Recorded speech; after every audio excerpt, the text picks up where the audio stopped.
Enzo, welcome to the podcast. Thanks for hanging out with me today. How you doing, Bruce? Thanks for having me. I'm doing fantastic. Thanks for doing this. I appreciate it. Tell me a little bit about what you got going on, where you're located, a little bit about your business before I get into hammering you with all the questions. Absolutely. So right now I'm at the Parlay Bar Location. It's in Wooddale. It's a suburb of Chicago. If you're familiar with Top Golf, this was the Yeah. original Top Golf location. We took it over 2 years ago, renovated it. Still have a golf driving range Oh, wow. associated with it next to a golf course, but we did all of our food and beverage in here. You got a bar in the backdrop over here. Very small kitchen, but we really pump out a lot of pizzas, rolls, and just quick items for the golfers and stuff. So that's So the one location. you do the pizza out of there too? We do pizzas. Yeah, everything's from here, from scratch, nothing frozen. We have another location. It's Crazy Pour. That's in Villa Park. It's about 10 minutes from here. It's our bigger location. It's our headquarters. We use that kind of as our commissary kitchen, our prep kitchen. So all of our doughs, our pizza sauces, all of our recipes are done there, and then we transport them here. Since this is a smaller facility kitchen-wise, and we Yeah. do everything, so we make everything fresh here, but the prep is all done in Villa Park. Oh, wow. So that location you're in now is more of like a destination place. People come to you, they hang out. It's like a weekend night kind of thing, right? Absolutely, yeah. It's more of Yeah. an entertainment venue. We do a ton of parties. We got a lot of party spaces, banquet rooms, stuff like that.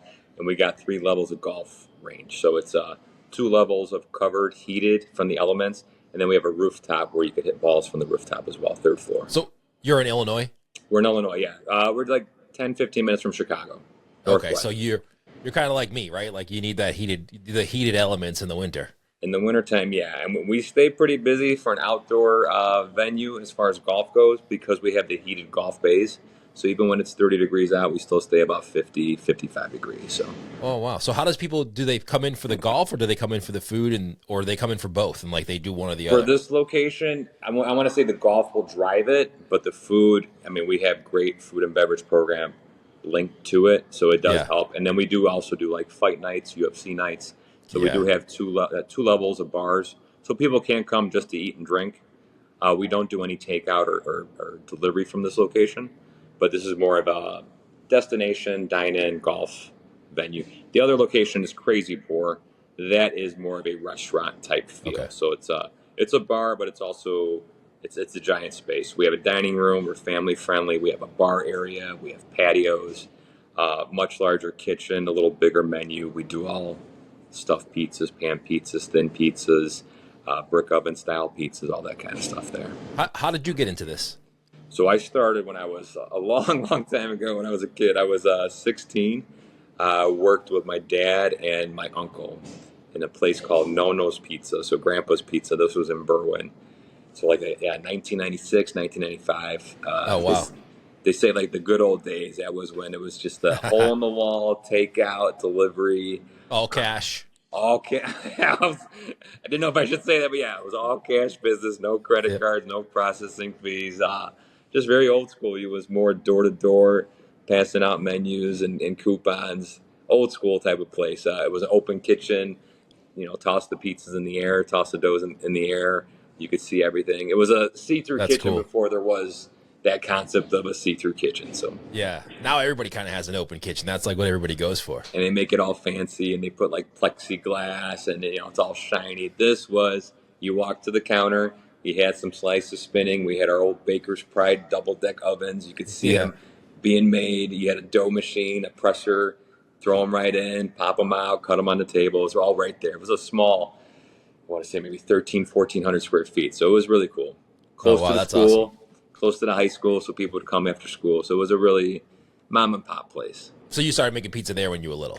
Started answering phones, the cash registers, and then they were teaching me how to, they wanted to teach me every aspect. I was a delivery driver, but then eventually when I got into prepping dough, the recipes, making the pizzas, you learned everything from the ground up, Yeah. ground level up. I was there for a while, and then my brother and I opened up a second location, kind of connected to that. It was 10 minutes away. It was in LaGrange countryside area, and we kind of went between the two locations. We just had a 10-mile delivery zone between them. They were like connected. It was like Yeah, where one left off, the other one picked up, and we were doing that for a while. That location is no longer there. about 3 years ago now, we lost our lease. So that we were there for 17 years in the Oh, countryside of wow. LaGrange area. The Berwyn one where I started is still there. It's run by my cousins. So that's been there since 96, 95. So it's been there quite a ways there. But the one that I was most recently at, we lost our lease there. The building was knocked down. It was redeveloped. So after 17 years, we kind of, everything, it That happened so sucks. fast. What's So that? how did that work with the landlord? He just came to you. He's like, "Hey, I'm selling everything. You're gonna have to find Yeah, someplace else to so go." we didn't even know it wasn't like they were keeping us, informed about it. Our lease was coming up, and our lease was always more of a. We had a lease; it was a handshake agreement, but it was always more of a short-term lease, year to year, two Yeah. years, 3 years, something like. It was never like a 10-year lease. So when it was time to renew, and I was trying to reach out, it's kind of getting not a cold shoulder, but like she was going through this process. So she didn't want to let me in on the process. We kind of found out last minute. We did everything we could to try to stay there. Um, anyway, long story short, it's no longer there. We made this announcement on Facebook that we had like a month there, and you don't really realize like what kind of an impact you have on a community when you're there for 17 years. So I was just going to put a message out, kind of like a goodbye, like, hey, we got a last month, stop on it. But it was crazy. The reaction we got from people, like they were just upset what had happened. So that last month or so, we were really going 24 hours a day. People were Wow. supporting us, buying up frozen pizzas, frozen rolls, coming in every day, stocking up. Just it was a tough month, but it was the best send off you could have had by And then you that kind of point. after that, then you kind of transitioned into what you're doing now with this new locations. Yeah, so after that, I'm not gonna lie, it was about 25 years I've been doing between the two locations. I was thinking about just taking a break. I was burned out. Never Yeah. had a break. The last couple years at that spot, we were with COVID. We Oh, never that's shut right. down. We came up with a bunch of initiatives during COVID. With the first responders. We were taking donations, dropping off pizzas. I mean, we were doing so much in that last year or two. I was burned out. So I Yeah. was literally going to take a break, maybe not even get back into it. But I joined up with my two friends. So this location in Villa Park was crazy poor. It's by two of my friends I grew up with in high school. And they just kind of reached out. And I told them, like, no, I'm not going to do this. I'm burned. I need a vacation. I need a break, whatever. Yeah. Uh, 5 days off of not working 5 days, I kind of said, all right. I stopped over there. I said, what do you guys plan? What do we want to do? And you just saw the whole facility, and it's a huge 15,000 square feet. That's It's crazy. it's they had a whole pizza line kitchen, a Fald's oven from the 1940s, 6 shelf oven.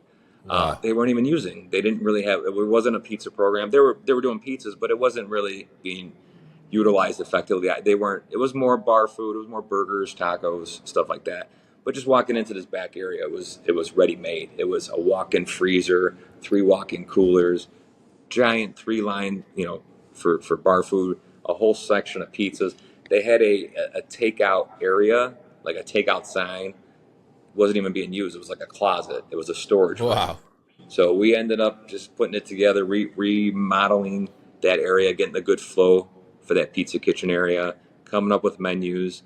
So we really wanted to do more of a ghost kitchen, get all the apps in there, the DoorDashes, stuff like that, and just putting our pizza program and our Stromboli rolls in there. And we did that. First year was a new market. And when you're coming from a market where you kind of dominated for 17 years and 25 years with the Berwyn spot, and now you're coming into a new market, it was different. You're used to making so many pizzas or so many pounds of dough or so many rolls, and now you're just kind of like, all right, we got to keep things fresh. We got to scale it down a little bit. But we worked at it that first year with my partners, and 2 years into it now, this is the third year, but we're really clicking on all cylinders here. So That's great. yeah.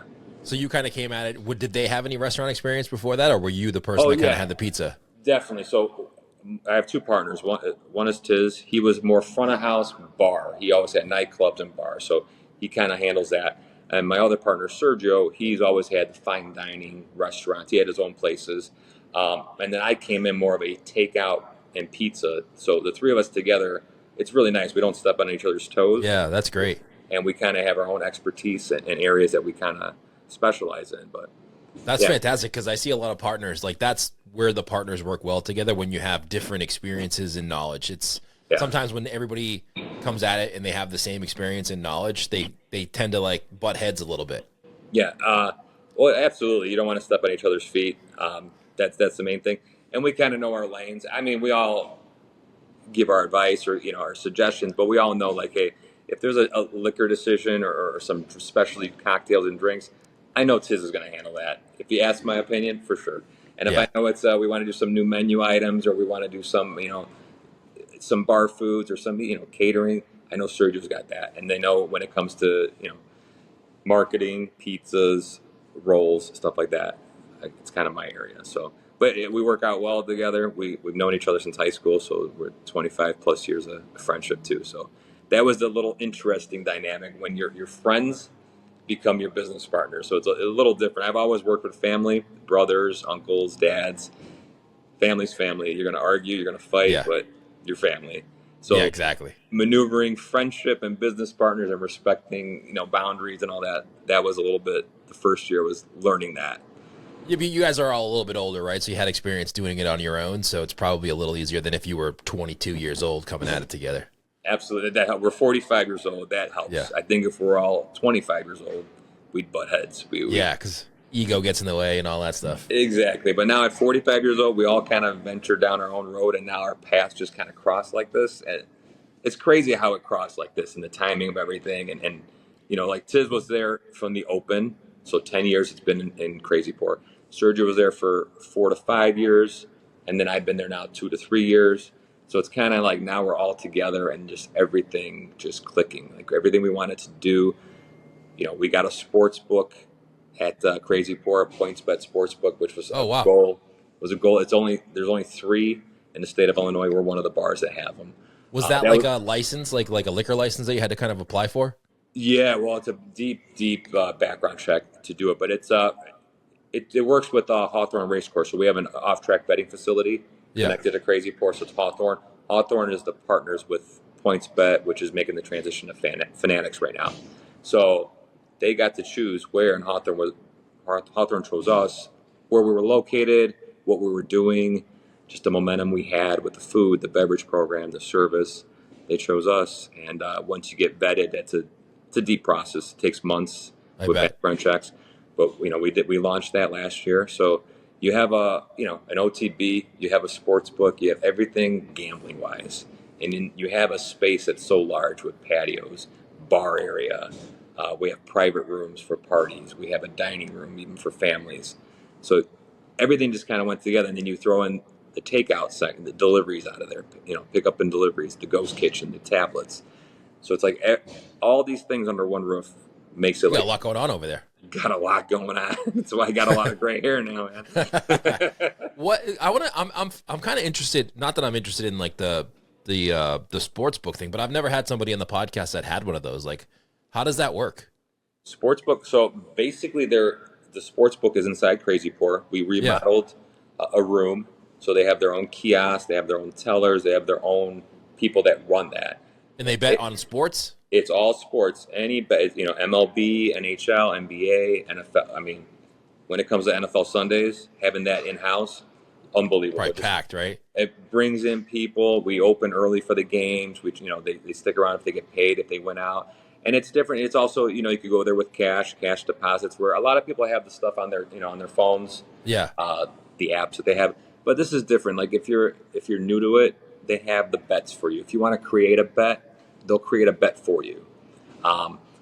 Paying for it. If you need help making bets, so you could bet on anything you want. And then you go into our place where we have TVs everywhere, video walls, giant, video walls everywhere. So you can make your bets. You could eat and drink. You could watch the game. And if you win, you could go to the teller, get paid out right there. So it's all in one roof. It's awesome. Wow. Yeah. And then the race track owns it, and like they just you lease the space to them, or is that exactly. Or you get a percentage of the bets? Exactly. No, off the sports book, you don't get a percentage of that. That's on them. So it's basically they have a space. How it works is, and this is a little bit behind the scenes, but like they Yeah. have money to market for you. So what we how we benefit from it, not only the traffic of people coming in, Right. but when we remodel the room, they remodel all that. They have a budget.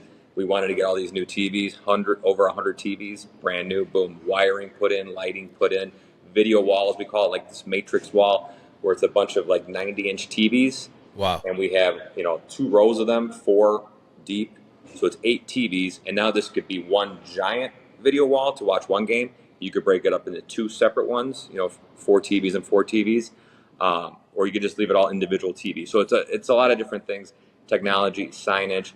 Another thing, marketing wise, when they bring a celebrity, a former Chicago sports person, it could be, we've had, a few different ones, but they'll Yeah. bring it in, they'll market them. We've had advertising on like, NBC Sports Chicago. So during a Bulls game or a Blackhawks game, you'll see, hey, visit, PointsBet Sportsbook inside of Villa Park.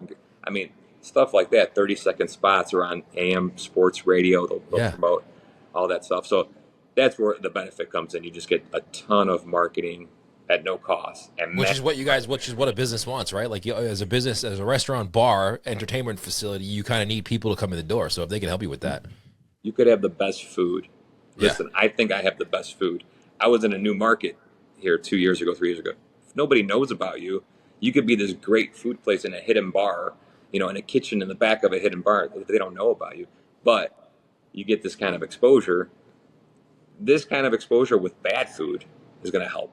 Mediocre Right. food. If you got Yeah. good food, it's even better. If you got great Yeah. pizza and you got a great experience, a great place to be at, it's even better. So Yeah, 100%. Because you, especially now in today's world, it's different if like you had your old place and you've been around forever, and like people just grew up going to you. That's totally different than starting something new and being like, all right, we're the new kids in town. yeah, You got to get the word out there because there's so much competition. when you're there for 30 years, you don't even, and I hate to say it, but you don't even need to market. They know Yeah. you're there. You've been in that Yeah. same spot with the same logo and the same menu, and you have a built-in clientele. You have parents who had kids who were raised on your pizza. Now these kids have kids. It's Yeah. generational.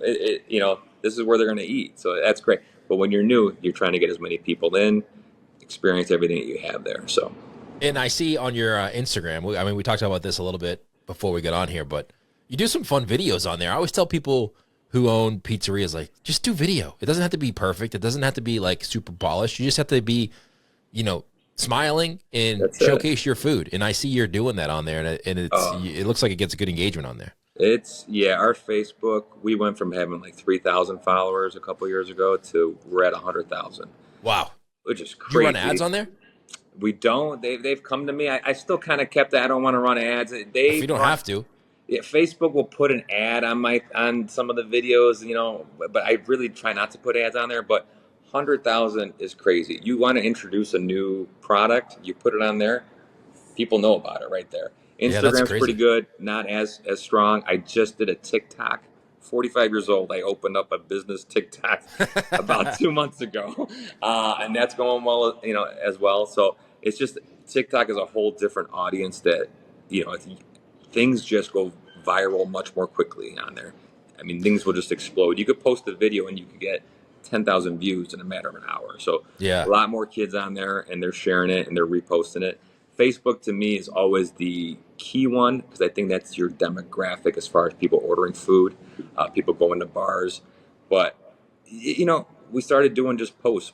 I was always big on just doing picture posts, just engaging daily, doing a daily thing.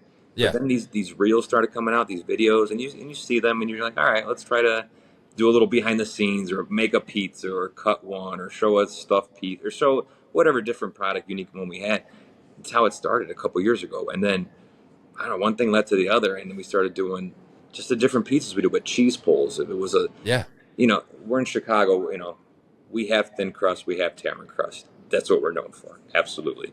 I get bashed by the New Yorkers. I get bashed by East Coast because they'll see a stuffed pizza, they'll see a pan pizza. I can't tell you how many times I heard about the Jon Stewart rant. That's not pizza, that's casserole, that's a lasagna. That's all I get a lot when I post those. But I bet. those polarizing videos will get you millions and millions of views, comments in the algorithm. they'll just show up on people's timelines, and then it just snowballs from there. And that's how you get more followers, more comments, more people, and from this, and people are like, well, does that really help, seeing these views? And I was skeptical too, but when you realize people coming in your place and they're like, oh, I just saw that video. Oh, hey, it's, people you never met. Hey, that's Enzo. Hey. And then you see, hey, I drove from Missouri. Hey, I came from Texas. Hey, I'm from New York. Hey, you're just like, people are driving or they're in town. That's and they're crazy. checking out this place.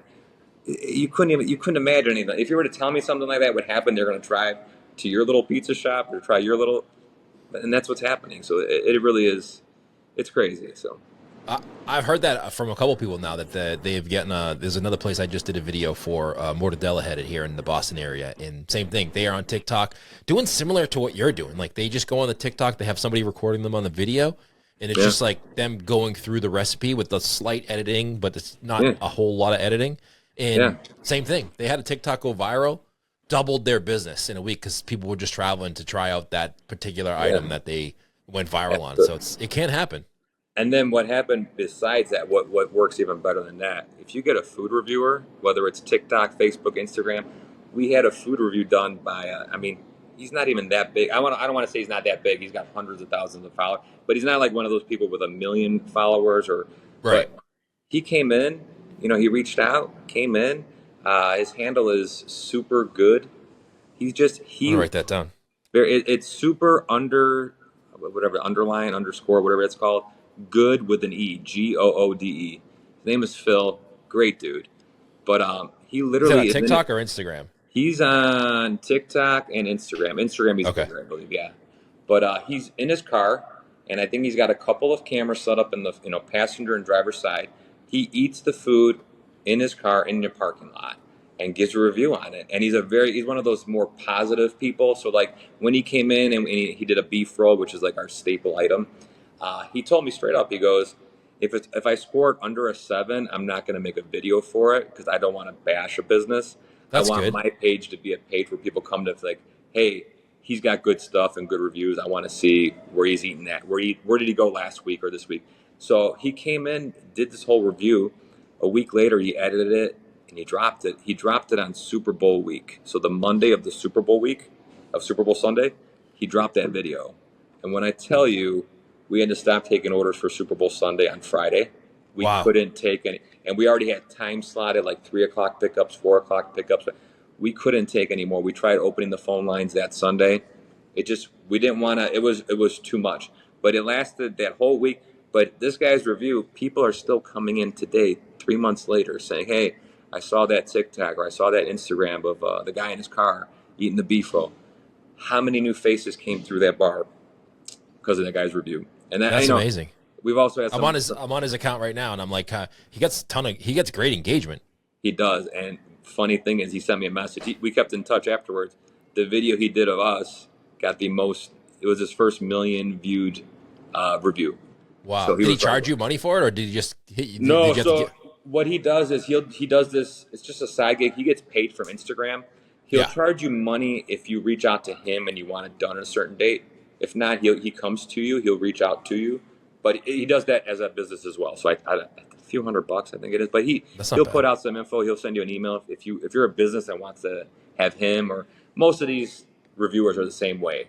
So they come out, they do it on their own unless they're being reached out to, and then they charge a fee for that. So it's good too. Like I kind of pick on pizza reviewers a little bit because it just seems like there's so many, and these businesses are getting hit up left and right from pizza reviewers, and it's like, all right, how many pizza reviewers can they be, and who are they to judge what good pizza is? How are they qualified? Yeah, absolutely. Yeah, like just because you have an Instagram account doesn't mean you know what good pizza is. Right. But I mean, if this guy just came in and said, hey, I'm going to just give you a review. And I do like the fact, too, that he's like, all right, if it's below a 7, I'm not going to review it. That's pretty fair. Well, it's really cool. Yeah, I mean, this is not, like, I think he told me he's one of them videographers for realtors. So, like, if a house is going up for sale, he puts that video together for the realtor. So that's how he has this kind of expertise with the video editing.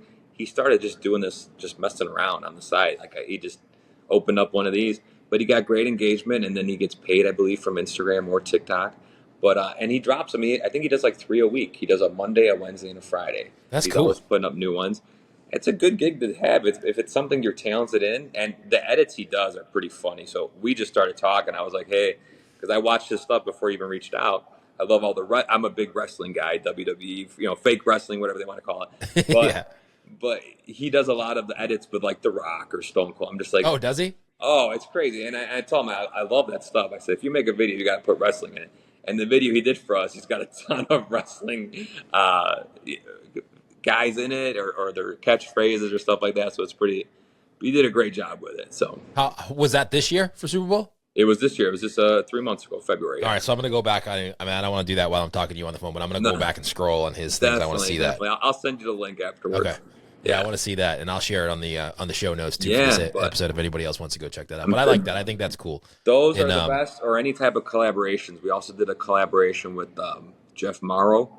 He's from the Food Network. Oh yeah, I saw that on your Instagram. Yeah, I mean, and he's from the Chicago area. He's from Elmwood Park, but he's on Food Network, and he's starting out. We use his product. He does a little distribution, but we use his Jardinera, and just kind of reached out and said, hey, what if we do a collaboration? Try to do Jardinera with our beef rolls, stuff like that. He was more than, excited. He actually reached out and says, I want to be there in the kitchen with you. And we did it together. It was a great guy. First time meeting him, he's like one of us. We're like friends, brothers, whatever you want to call it. But he did a great job with it too. You get so much more eyes on your product and exposure, and you couldn't ask for anything better than that. So, did you decide to do that, or did someone come to you and be like, hey, you got to do this social media thing in this new place? No, I was doing it. I'm not going to lie. He's probably going to hate that I say this, but one of my partners hated that I was doing this stuff. He's like, what are you doing? I can't stand looking at your pizza videos and this. And I'm just like, listen, we do this from the Enzo's Pizza account. The Crazy Poor account, we always stick to, more your front of the house stuff and your servers, your bartenders, your drinks, stuff like that. It was kind of nice how we have a few different, we had different social media accounts. Yeah. So we could kind of focus one on food, one on drinks. But he would always give me a hard time. And then one day he started seeing the stuff, and he was kind of amazed by it. And I told him I told him I blocked him. I'm like, you can't look at my stuff. You're blocked. And he was getting upset, but, just joking around and stuff. But yeah, that was amazing. So even somebody who doesn't give credit that often was kind of amazed by it. That's funny. And who records the videos for you? Do you have like someone on your team that does it, or? Honestly, I don't have. It's just whoever I'm working with. If it's one of the pizza guys or one of the. Just hold my phone. Here you go. We keep it simple. We don't. Yeah. I don't have lighting. I don't have a tripod. You literally hold it, and I tell them shoot everything. So it's a 5-minute video, and I go back and I'll edit it up. I'll chop it up to keep it within 90 seconds. It's really it's nothing. And now that they're becoming a little bit more engaging, we'll get like servers or bartenders. Hey, can I be in the video? I'm like, no, we're keeping it simple. It's just the pizza. You're not going to be in it, but yeah, it's just one of the cooks is holding it. One of our food runners is holding it. And whoever's there that could hold the camera, that's it. I love that. I love that you said that, and it's not like super complicated. No, you got to keep it. We got to keep it simple. Because you're busy running a business too. So. Yeah. And you're busy running a business, and like a lot of pizza owners are like, I don't have time to do that. But if you do it like you're doing it, you got time. You got 5 minutes, 10 minutes. We don't plan anything out. If I'm looking at the line, and we're all busy, I'm usually in the front of the house too, or back, both. If I see it, literally one of the biggest ones we saw was there's one with our butter pan pizzas. There was 3 coming out literally at the same time. That never happens. Usually they're spaced out. But you got them on the shelf 3 at the same time. Like, hey, pop out my phone. All right, let's do a video real quick. I literally took off my hoodie, run in there, pop pans out, started cutting them. That was it. That's how it's just spur of the moment. We don't do anything crazy. So yeah, that makes the best kind of. It makes it easy to do for sure too, and like it's working because you have people visiting you from other places, so like your effort is paying off. Yeah, with money, which is what we're all doing this for. Just getting them in. If they see it, if it's a reason why maybe that day they saw that video and now I'm hungry and they came for lunch or dinner that day, that was my whole goal for doing this. I used to drop a video or a picture around noon and around 4. I tried to get them for lunch, or I tried to just be visible on their phone. Yeah. If they see it and they're like, oh, I got to grab a pizza or I got to grab a sandwich, whatever, so that was the main reason for doing it. That's fantastic. Well, this is awesome. Thank you for doing this. I appreciate it. I don't want to take too much of your time up, but this is awesome. If people want to go check you guys out on social media, I know right here One of your Instagram handles I have right in front of me because I've been looking at it is Enzo's Pizza by Crazy Pour. That's on Instagram. Yeah. What about TikTok? Is it the same thing? TikTok, I think it's just Enzo's Pizza, or it's Enzo's .pizza. But if you search Enzo's Pizza, you'll see it's the same. And then crazypour.com is your website. Crazypour.com is a website, yeah. And then we also have social media for Crazy Pour and for Parlay Bar, which are the two places. We do a lot of fun stuff, especially on that parlay one with the golf. So okay, you know what? I'll find all those and I'll link them up in the show notes if you're listening to this episode. Go check it out because I think it's, if anything else, you can get some inspiration of what you can create in your own account if you're listening to this podcast. You're like, I don't know what to do. Go to your account. Go to Enzo's Pizza account on Instagram or Enzo's Pizza by Crazy Pour on Instagram and just kind of copy what you do, right? But in your own style. Don't copy like exactly, but you know what I mean. Just to be you, exactly. However your style is. Yeah, that's it. So Enzo, this is awesome. Thank you so much for doing this. I appreciate it. Thank you. Very nice doing this. And anytime you need me, I'm happy to do this again. So let me know, Bruce.